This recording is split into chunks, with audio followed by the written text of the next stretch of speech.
क्षेत्रमा एक काम गर्न सक्ने व्यक्तिको रूपमा स्थापित गर्न मद्दत पुर्यायो। अब कुरा गरौँ बालेन शाहको विद्रोह कसरी सुरु भयो त। यो बुझ्न उनको साङ्गीतिक र वैचारिक यात्रालाई हेर्नुपर्छ। उनी आफ्ना र्याप गीतहरू मार्फत सरकारलाई निरन्तर खबरदारी गरिरहेका हुन्थे। समाजमा व्याप्त व्यथिति र विसङ्गति विरुद्ध उनको आवाज सधैँ प्रखर रह्यो। तर यो विद्रोह केवल गीतका शब्दहरूमा मात्र सीमित थिएन।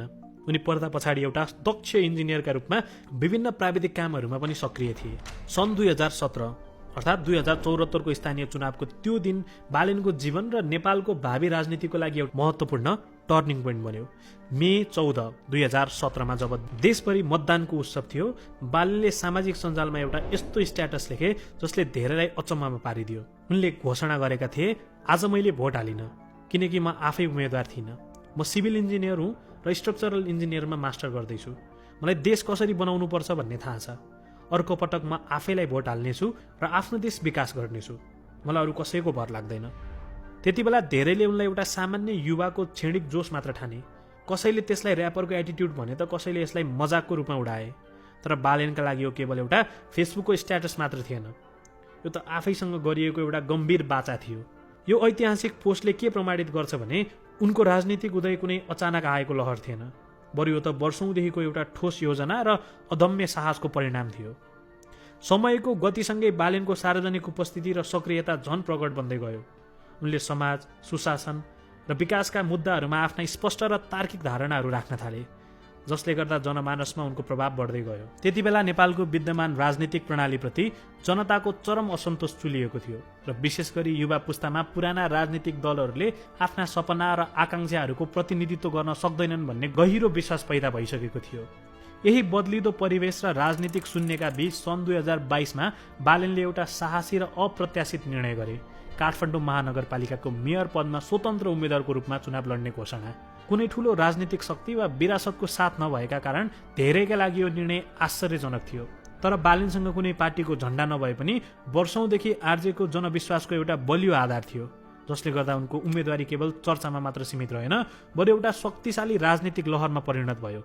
बालेनको चुनावी अभियान परम्परागत राजनीति प्रचार भन्दा पनि पूर्ण रूपमा भिन्न र मौलिक थियो। उनले न त विशाल र्यालीहरू निकाले न त धेरै खर्च नै गरे, बरु उनको अभियान ग्रासरुटबाटै सुरु भयो, जहाँ हजारौं युवाहरू स्वस्फूर्त रूपमा स्वयंसेवक बनेर खटिए। फेसबुक, टिकटक, युट्युब जस्ता सामाजिक सञ्जालहरू उनका शक्तिशाली हतियार बने, जसका माध्यमबाट उनले आफ्ना स्पष्ट र तार्किक सन्देशहरू घर घरमा पुर्याए। उनको चुनावी घोषणापत्र निकै व्यावहारिक थियो। उनले फोहोर व्यवस्थापन, शहरी योजना, ट्राफिक व्यवस्थापन, पारदर्शिता र डिजिटल सुशासन जस्ता काठमाडौँका मुख्य समस्यालाई सिधै सम्बोधन गरे। उनको नारा पनि उत्तिकै सरल र प्रभावकारी थियो, काम गर्ने र सिस्टम सुधार्ने। उनको चुनाव चिन्ह लौरो थियो, तर सुरुवाती दिनमा बालेनले काठमाडौँ महानगरपालिकाको मेयर जित्छन् भनेर कसैले सहजै विश्वास गरेका थिएनन्। स्थापित राजनीतिक दलहरूको दबदबा रहेको काठमाडौँमा एक स्वतन्त्र उम्मेद्वारको विजयलाई धेरैले असम्भव ठानेका थिए। तर चुनावको नतिजाले सबैलाई चकित पारिदियो। जब परिणाम आयो त्यो ऐतिहासिक थियो। बालेन शाहले 61,767 मत प्राप्त गर्दै नेपाली काङ्ग्रेस र एमाले जस्तो शक्तिशाली पार्टीका अनुभवी उम्मेद्वारलाई भारी मतान्तरले पराजित गरे। यो विजय केवल एउटा चुनावी परिणाम मात्र थिएन, यो त परिवर्तन भएको काठमाडौँले दिएको एउटा ठूलो राजनीतिक सन्देश थियो। यसले नेपालको राजनीतिमा स्वतन्त्र नेतृत्व पनि सम्भव छ र जनताले काम गर्ने भिजन भएका व्यक्तिलाई साथ दिन्छन् भन्ने प्रमाणित गरिदियो। मेयरको पदभार सम्हालेपछि काठमाडौँमा कामको कथा सुरु हुन्छ। बालेन शाहले काठमाडौँको सुशासनमा केही साहसी र नवीन अभ्यासको सुरुवात गरे। उनले पारदर्शितालाई उच्च प्राथमिकता दिँदै महानगरका कार्यपालिकाका बैठकलाई लाइभ स्ट्रिम गर्ने व्यवस्था मिलाए, जसले गर्दा जनताले आफ्ना प्रतिनिधिहरूले कसरी निर्णय लिइरहेका छन् भन्ने कुरा घरबाटै प्रत्यक्ष हेर्न पाए।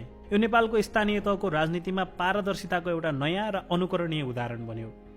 बालेनले काठमाडौँलाई व्यवस्थापन गर्ने मात्र होइन, पुनर्जीवन गर्ने सङ्कल्प लिए। उनका लागि सहर, सडक र भवनहरूको थुप्रो थिएन। यो इतिहास र संस्कार र जनताको जीवनसँग जोडिएको एउटा जीवित दृश्य थियो। त्यसैले उनले विकासलाई केवल कङ्क्रिट होइन, मान्छे र पहिचानमा केन्द्रित गरे।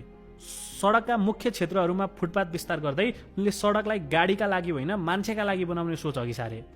न्यू रोड जस्ता क्षेत्रहरूमा सडकको भाग सानो पारेर पैदल यात्रीलाई प्राथमिकता दियो, जसले हजारौं सर्वसाधारणलाई सुरक्षित र सम्मानजनक रूपमा हिँड्ने अधिकार दिलायो। यहीसँगै वर्षौंदेखि दुरुपयोग भइरहेको बेसमेन्ट पार्किङलाई खाली गराउँदै उनले भूमिगत पार्किङलाई पुनः सञ्चालनमा ल्याए, जसले सहरको ट्राफिक व्यवस्थापनमा ठोस सुधार ल्यायो र अव्यवस्थित सडक पार्किङलाई नियन्त्रण गर्यो। तर बालेनको